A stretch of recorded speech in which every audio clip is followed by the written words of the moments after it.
Hey y'all, I've got a guest off camera tonight, so as we get into all of this, if you hear any giggling but my mouth isn't moving as much as I like ventriloquism, that's Juliet in the background. And we decided we wanted to have wine, and we missed yesterday's pick a bottle, or pick that bottle, or whatever we're calling it, the one where you're supposed to pick a very expensive bottle of wine and drink it because it's a day. But I was at Trader Joe's, surprisingly, and saw another cheap priced bottle of wine, and I thought, let's do $70 versus $7 today and kind of dive into what that means in a really simple fashion, because I don't want anybody out there to think, oh shit, I've got to spend $70 to actually drink wine that Edward thinks is good. That has nothing to do with it. It's really just about, first and foremost, how do you even know what you're spending your money on without opening the bottle of wine? So to jump right in, I need to also let you all know that the $70 bottle is from one of my favorite wineries on earth. So I am definitely going to know that I like their wine, but we're not even jumping into that part. So first, we have the wine from Trader Joe's. This is called Josephine. It is a Cabernet. And when I first saw it, I assumed it was from California because it says Cabernet Sauvignon on it. It says Josephine. It's got a cool label. And then I see Pays d'Oc, which is French.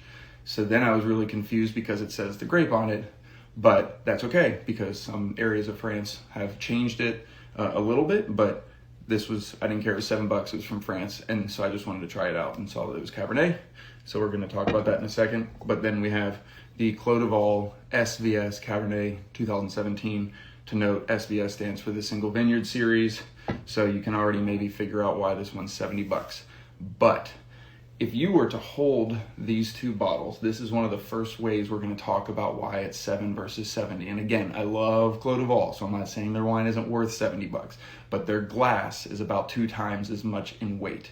So right off the bat, you've got cheaper non-wine materials in the cheaper wine. So that allows them to keep the price down. It does not mean that Clos du Val's jacking it up. It just means that this is where the Josephine folks have saved some money. And I uncorked them earlier just because I felt like it, so I didn't do that on screen. And they used a generic synthetic cork for the Trader Joe's one. So again, it's not customized. It doesn't have any logos on it. It's using cheaper materials. It works just as well, if not better sometimes, than cork. So they save some money there. But you'll see, it's grapes. It does not say Josephine. It doesn't say Trader Joe's. It is simple and cheap. Whereas Clos du Val has their logo on it, Napa Valley. It's got their website on there. It's real cork. So again, you've got more expensive materials. And I also pointed out to you that the Clos du Val wine specifically says it's the Single Vineyard Series. It's a state wine, so now you're talking about a small space in which they can even get the grapes from. So they're naturally going to have to charge more because they have higher quality, or not even higher quality so much as just limited resources to even make this wine. And they will tell you on the back they only made 23 barrels, and I should know this off the top of my head, but you get about 200 some odd bottles out of a barrel. So we're only talking about 4,000 bottles made, whereas Josephine, it doesn't say anything on it whatsoever, but this is it's from what is called, it's labeled as IGP, Indication Géographique Protégée, which means sort of the lowest, we'll call it quality tier coming out of France in terms of the rules followed, not because it's a shitty wine, but because they didn't have to follow as many rigorous rules, which in and of themselves cost money. So now you've got the just price tag $70, price tag $7, but a good $20 of this is probably before you even drink the wine. So not to say again, it's not high quality wine, but nonetheless, we're talking about 2 wines that aren't on a level playing field in terms of how much was even spent to make the wine. But what you all probably care about is it any good? I've never had Josephine, so I cannot tell you until I try it, and I'm taking my first sip on camera. But I picked it because I love Cabernet, and I love French Cabernet. And for those that are wondering, well, have I ever had a French Cabernet? If you've ever had a Bordeaux that was from a village on the left bank from of course, the Medoc would have that, or Pessac-Léognan would have Cabernet most likely as the lead grape, although they don't put it on the bottle. So this is from the south of France, which is a much warmer region than even some parts of Bordeaux, although Bordeaux gets hot as shit. But this is going to be very ripe, most likely really ripe grapes. And just remembering without judgment that this is a $7 Cabernet that was imported. So we'll see what this is like.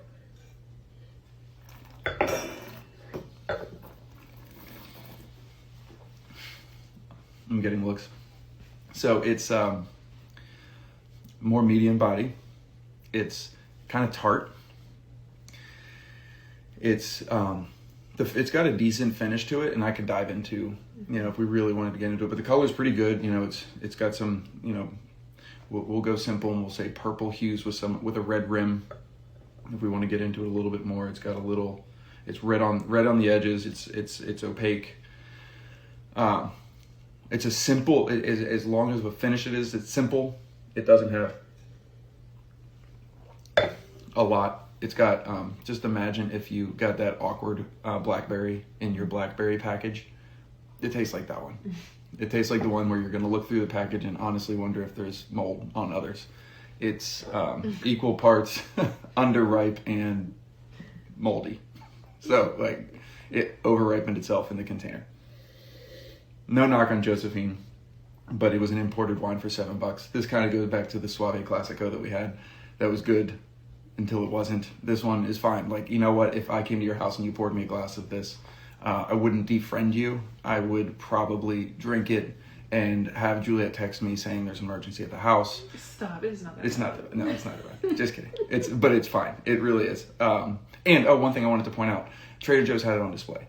And when you buy things, like with anything, not just wine, in bulk, you get a deal on it. So this probably, at a random store that brought in a case of it could probably be charging anywhere between $15 and $25 for it. So in reality, it's good. I feel like it is a little bit underripe. And I've read a lot about the South of France's 2021 vintage for Cabernet.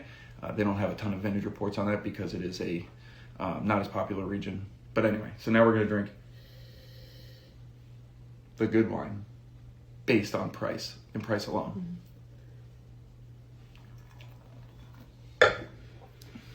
So right away on this one, you get a bigger mouthfeel. It's darker further out to the... That's what she said. It's darker out to the rim more, so you get just a deeper wine right off the bat. Looking at it, you would know that this is most likely going to be more of a full-bodied wine, which is what I prefer. I don't have any problem with a medium-body cab. But this is, you already get just a little bit more complex flavor. You get a little bit of the nuance of oak in there right off. It's noticeable versus sort of a hidden, they probably oak the other one. This one is also got a few more fruits to it, so you get even the texture of fruit. You get fresh blackberry. You get a little bit of a hint of raspberry in the background, but you get more complex fruit. And as I talk, I can still taste this wine, so it's got a really long finish. And it just, on a quick sip, it has it tastes good. It has a higher quality. Whether or not you like the flavor of it is different, but you can sense that this is, I think a best way to describe this would be, this is Coke versus store brand cola. Both of them serve their purpose. One of them you're going to pay more for because you're getting a better quality, a better product. Just everything about it is just more fine-tuned versus just simply efficient in its production. So although one is 7 and one is 70, and we found ways of being able to go cheaper by using things like synthetic corks, I still think that for I would spend $70 on this cab all day long from Clos du Val, and I would spend probably 10 to 15 on the one that was from Trader Joe's. So this is really fun. I had a question come in. One of our viewers is at Trader Joe's right now, and there's a wine. What's a wine that I think is really good for the money? I would tell you that every time I have bought an Italian red from Trader Joe's, they've been great. But if you really want some of the best bang for your buck from Trader Joe's, is to buy anything that has the Trader Joe's label on it. They are sourcing wines from great regions all around the world. They have non-disclosure agreements in there, so you don't know where the wine is actually from, who produced it, but whether they're sourcing juice and fermenting it or sourcing wine and bottling it. But I actually almost picked one up today. It was a Garnacha that was $9.99, so go to the Spanish section. It'll be probably third shelf up from the bottom. And it looked great. The description sounded awesome. They are technically 100% private to Trader Joe's, although the juice could be in somebody else's bottle too. It's more of a negotiant approach, but I would always recommend the Trader Joe's stuff. And quite honestly, going back to when Juliet switched from White Zin to Cabernet, Oh, snap. the Charles, Years ago. the $2 Chuck is probably like $6 now. But the $2 Chuck, Charles Shaw, was always fine and totally acceptable, especially because, most importantly, if you've got wine in your glass, we're happy about it. So just make sure you have wine in your glass. So with that, I hope that you learned a little lesson about the fact that the price tag is but a small portion of how you can judge quality. Pick up the bottle, literally, physically hold the bottles in your hand. When you're at the store next time, go find a $5 wine and a $30 wine and note whether or not the glass type right off the bat is different and if you can tell what the enclosure is. But truly, so another one that's great to look at, Silver Oak, actually their bottles are about the same as the Josephine, and they sell their wines for $90 to $150 in those bottles. They have some that are they're thicker glass, but their regular old Alexander Valley is in a very simple wine bottle, so you're getting that much more quality in your wine juice versus just in the production part of it too. So, that is all. There are no more questions I've seen come out. I appreciate all of the support. This is one of my longer ones because we had to drink 2 wines. Juliet said I was not allowed to drink both bottles entirely while doing the live Instagram because I'd use up all of the space at Instagram headquarters.